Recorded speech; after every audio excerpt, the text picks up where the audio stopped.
The scream echoed through the whole hospital. "Help me! Somebody, please help me!" Nurse Olivia dropped the cup of water in her hand. It splashed all over the floor, but she didn't care. The scream had come from room 204, a room everyone in the hospital knew was completely empty. No patients, no visitors, no one assigned to it. But now, someone inside it was begging for help. Olivia ran down the hallway, her heart racing so fast she felt it in her throat. The lights flickered above her as she moved. She reached the door of room 204, grabbed the handle, and froze. Through the tiny window in the door, she saw someone standing inside. A shadow, tall, still, facing her. But there wasn't supposed to be anyone in that room. "Help me," the voice cried again. It was louder this time, more desperate, more real. Olivia swallowed hard, grabbed the door handle with shaking fingers, and pulled it open. The room was empty, completely empty. No bed, no patient, no equipment, not even shadows. Just a cold, dead silence. But the voice didn't stop. It whispered, in the far corner of the room, "Help me." Olivia stepped backwards, her breath shaking, because now she could see it. A shape, not a person, not a shadow, something in between. It slowly turned toward her. Its face was pale. Its eyes were dark and hollow. Its mouth opened unnaturally wide as it whispered one more time. "You finally heard me." Olivia gasped, and the door behind her slammed shut on its own. The lights flickered again, and then the thing in the corner started moving toward her. Fast. The room went dark, and Chapter 1 now begins. Olivia Marlowe had worked night shifts at Crestwood General Hospital for almost 7 years. She had seen everything: broken bones, screaming parents, strange emergencies, and people who walked into the ER with stories that made no sense. But nothing scared her. Not until last winter. Not until the strange calls started. It began as small things. Little things. Things that could be explained if you didn't think too hard about them. The first one happened on a Tuesday night. It was 1:13 a.m. Olivia was at the nurse's station finishing paperwork when the intercom buzzed. A crackling voice said, "Nurse, please. I need help." Olivia frowned and leaned toward the speaker. "Hello. Which room is this?" The voice was weak. Scared. "Room 204. I can't breathe." Olivia's stomach tightened. "Hang on," she said quickly. "I'm coming." She grabbed her gloves, her stethoscope, and rushed to room 204. But when she opened the door, her breath froze. The room was empty. The bed was clean. The monitors were off. The sheets were neatly folded. No one had checked in all week. She stood in the doorway for a long moment, confused. Maybe another nurse had moved the patient. Maybe it was a glitch. She walked back to the nurse's station and asked Marcus, the security guard who always sat nearby. "Hey," Olivia said, trying to sound casual, "did you hear that call from 204? Marcus looked up from his phone. No call came through. "Yes, it did," she insisted. "Someone asked for help." Marcus shook his head. "Olivia, the room is empty." "Yeah, I know, but..." "Maybe it was a crossed line," he suggested. "It happens." She told herself that was true. Hospitals were full of old equipment and messed up wiring.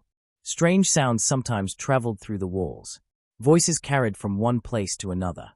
She decided not to think about it anymore. But 2 nights later, it happened again. This time the voice said, "Please don't leave me alone." And again, it came from room 204. Again, the room was empty. By the 4th night, Olivia stopped telling people about the calls. She didn't want to sound crazy. She didn't want doctors whispering about her or managers thinking she couldn't do her job. But the voice sounded so real. Too real. And every time she checked the room, it was cold. Much colder than the hallway. Like someone had opened a window that didn't exist. Still, she pretended nothing was wrong. Until the night the fire alarm went off. The hospital hallways flashed with red light. Alarms screamed. Patients panicked. Nurses ran everywhere, trying to keep people calm. Olivia hurried toward the east wing to check on the older patients. But on her way down the hall, she heard it again. A soft voice. A whisper. "Help me." She froze. It wasn't coming from a room this time. It was coming from behind her. Slowly, very slowly, she turned around. Room 204's door was open. Just a little. Like someone inside had cracked it open to look at her. Olivia felt something cold crawl across her skin. She walked toward the door. The alarm lights flashed red and white, making the empty hallway look like a warning sign.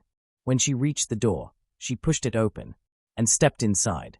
The room felt wrong, like she had just walked into a freezer. The air was icy and heavy. Her breath came out in a small cloud. She took one step forward. That's when she felt it. A hand. Cold. Thin. Fingers long and bony. Resting on her shoulder. She spun around. But there was no one behind her. She stumbled back, heart racing. She ran out of the room and slammed the door. She pressed her back against it, breathing hard. For the rest of the night, she avoided the entire wing. She didn't even walk down that hallway again. But the calls didn't stop. They got worse. They happened more often. Sometimes twice a night. Sometimes the voice sounded like a woman. Sometimes a man. Sometimes a child. Each time, the voice always said the same thing. Help me. Olivia couldn't explain it. And she wasn't the only one hearing things anymore. One night, another nurse named Sarah ran up to her and whispered, "Liv, have you ever gotten calls from a room that isn't being used?" Olivia's heart skipped. "You heard them too." Sarah nodded. "Room 204. Olivia felt the world tilt a little. "What did you hear?" "A man," Sarah whispered. "He said, 'Help me. I'm still here.'" That was the moment Olivia realized something was deeply, terribly wrong. Not a glitch. Not a crossed line. Not a mistake. Something was happening inside room 204.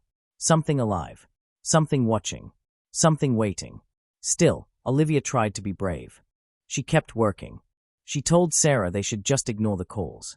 Hospitals were strange places. Weird things happened all the time. But that didn't stop the fear. And it didn't stop the voices. One night, the voice whispered, "Olivia." She froze where she stood. The voice knew her name. "Come back," it said. "Please come back. You left me here." Olivia pressed her hand to her mouth, tears filling her eyes. She didn't know what to do. She didn't know who to tell. She didn't want to lose her job. She didn't tell anyone that the voice had spoken her name. Not even Sarah.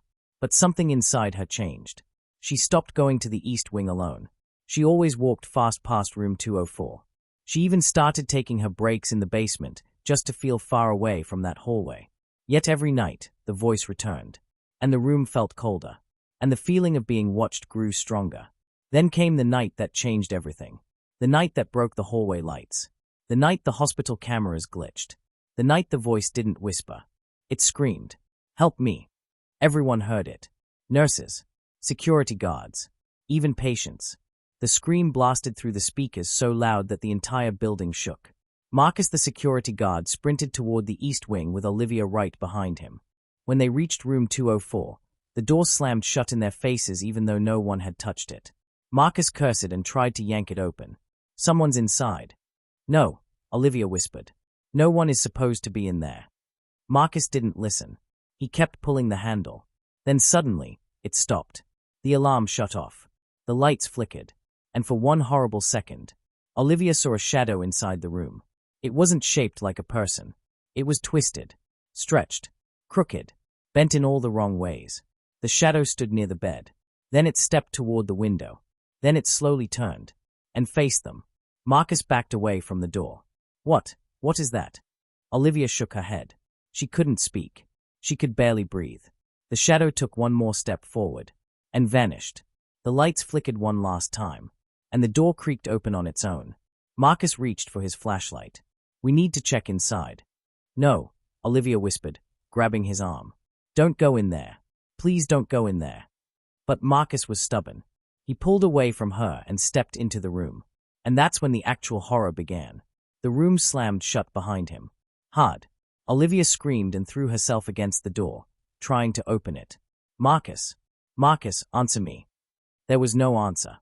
Only silence. Cold, heavy, endless silence. Then, something began moving inside the room. Something big. Something fast. Olivia didn't know if it was running toward Marcus or toward her. She backed away slowly, her hands shaking, her heart pounding. The lights flickered again, and just as she turned to run, a long, pale hand slid out from under the door, reaching for her ankle. The pale hand kept sliding farther out from under the door, its long fingers stretching toward Olivia's ankle. It didn't move like a normal hand. It dragged slowly, like something dead was pulling itself across the floor. Olivia wanted to scream, but no sound came out. Her legs wouldn't move. Her brain wouldn't think. She was frozen in place, trapped between fear and disbelief. The fingertips brushed the air near her shoe. That was enough to snap her out of it. Olivia jumped backward, almost tripping over her own feet. She grabbed the nearest chair and shoved it toward the hand. The metal legs hit the fingers with a sharp clack. The hand stopped. Then, slowly, it slid back under the door as if being pulled by something strong inside the room. The hallway fell silent again. A heavy, thick silence that made Olivia feel like something was holding its breath. She didn't stay. She didn't even look back. She turned and ran down the hallway toward the nurse's station as fast as her legs could carry her. Her shoes slapped against the floor. Her heart hammered in her ears. Her breath came out in sharp, painful gasps. Behind her, she could swear she heard the soft sound of nails scratching the floor. She didn't stop running until she saw another person. Sarah. Sarah was standing near the supply closet, her face pale as snow. Olivia, what was that scream? What's happening? Why did the lights flicker? Olivia shook her head wildly. Sarah. Marcus, his inside the room. Something grabbed him. Something is in 204. Sarah's hand flew to her mouth. No, don't say that. We have to get help, Olivia cried. We have to get someone to open the door. But the hospital was already in panic mode. Lights were still flickering. Patients were shouting. Alarms kept chirping randomly, turning on and off like someone invisible was playing with them. Olivia and Sarah ran toward the security office. Inside, 2 guards were staring at their monitors, confused. Everything's glitching, one guard said. Cameras are going in and out. Some footage is repeating. Some is freezing. Olivia stepped forward. You need to open room 204. Now. Marcus is stuck inside, and something unnatural is in there. The guard frowned. What do you mean unnatural? Olivia swallowed hard. I don't know what it is, but it's not a person. The 2 guards exchanged a look that told Olivia they didn't believe her. Then the hallway speaker crackled. At first, it was quiet. Then a voice, broken, distorted, whispered. He's not alone. Sarah grabbed Olivia's arm.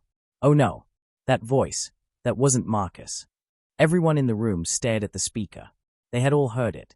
The older guard finally stood up. Okay, we're checking the room. Both of you stay here. We're coming, Olivia said. No, he barked. This could be dangerous. Stay here. But Olivia had seen the hand under the door. She knew dangerous was an understatement. She grabbed Sarah's wrist. We're going. Marcus needs us.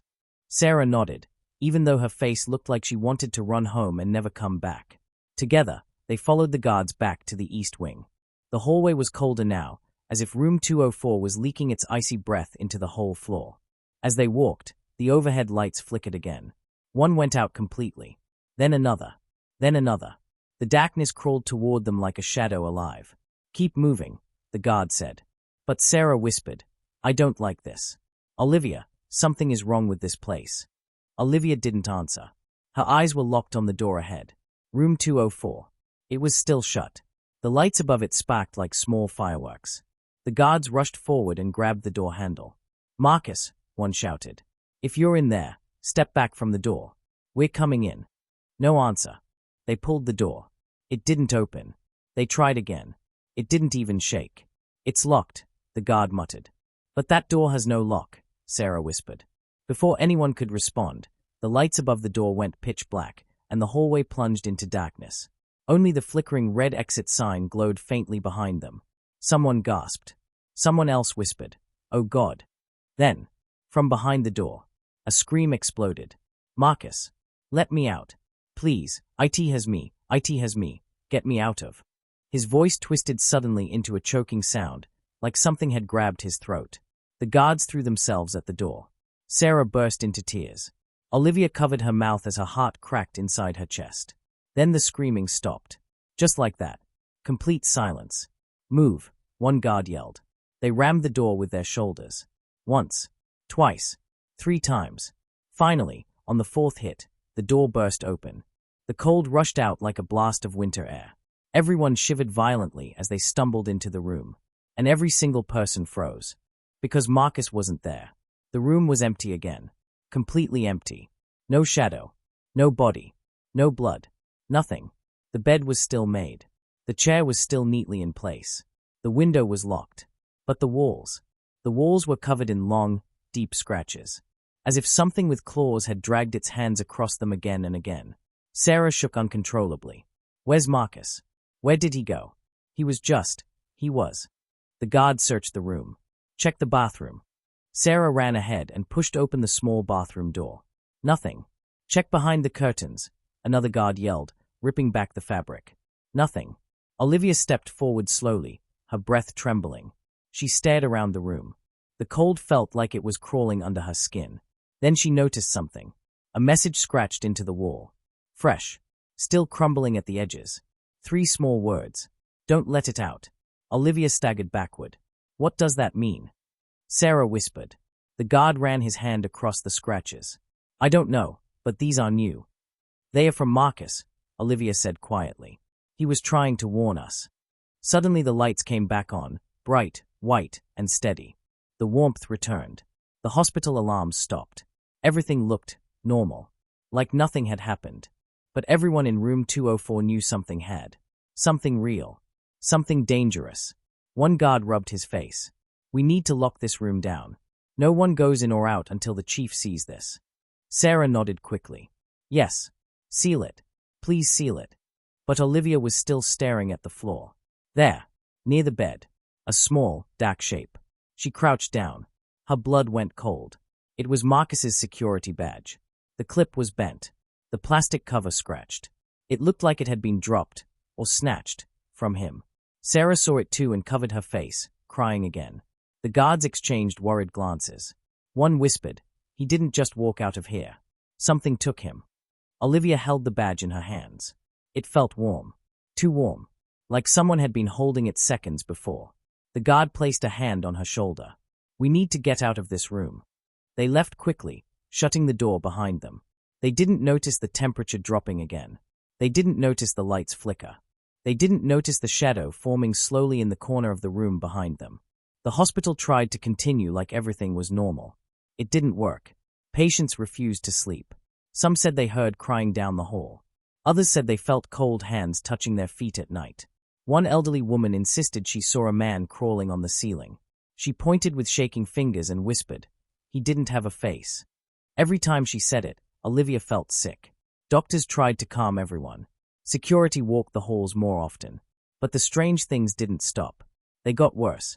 One nurse found all her equipment stacked neatly in a pyramid in the middle of the floor, even though she had been gone for only 3 minutes. A janitor ran out of the east wing crying, saying something whispered his name from inside a trash can. And the calls. The calls started again. This time, they didn't come through the intercom. They came through the personal radios everyone wore on their belts. Even when the radios were turned off. Sometimes the voice said, help me. Sometimes it said, why did you leave me? Sometimes it whispered, I see you. But the one that scared Olivia the most happened 3 nights after Marcus vanished. She was walking past the break room when her radio buzzed with static. Then a voice, Marcus's voice, said, Olivia. She stopped breathing. Olivia, don't trust the shadows. The radio crackled, and the voice twisted into a horrible scraping sound before cutting out completely. Olivia fell to her knees, shaking. Sarah ran over and wrapped her arms around her. Liv, we need to tell someone, Sarah said. We need the police. We need something. No, Olivia whispered. No one will believe us. They'll think it's a prank. They'll think we're losing it. Sarah swallowed hard. Then what do we do? Olivia looked toward the east wing. We have to figure out what's inside that room. Sarah shook her head. No. No way. I'm not going back in there. But Olivia didn't answer. She had to know. She needed to know. Because the voice wasn't just calling for help anymore. It was calling for her. That night, Olivia waited until her shift was almost over. At 3:45 a.m., most of the hospital was quiet. Patients slept. The halls were still. The hum of machines filled the air like a soft blanket. Sarah had already left early. She didn't want to be in the building any longer than she needed. Olivia walked down the hall alone, holding Marcus's badge in her pocket. She stopped in front of room 204. Her breath shook. She placed her hand on the door. Then something hit the door from the inside. Hard. She stumbled back, gasping. Another hit. Then another. Then a long, dragging sound crawled across the floor inside the room. Something huge was moving around in there. Olivia's voice trembled. Marcus. Marcus, is that you? Silence. Then, a soft, gentle, childlike voice whispered. Let me out. The handle jiggled. Something turned it from the inside. Then, slowly, the door began to open by itself.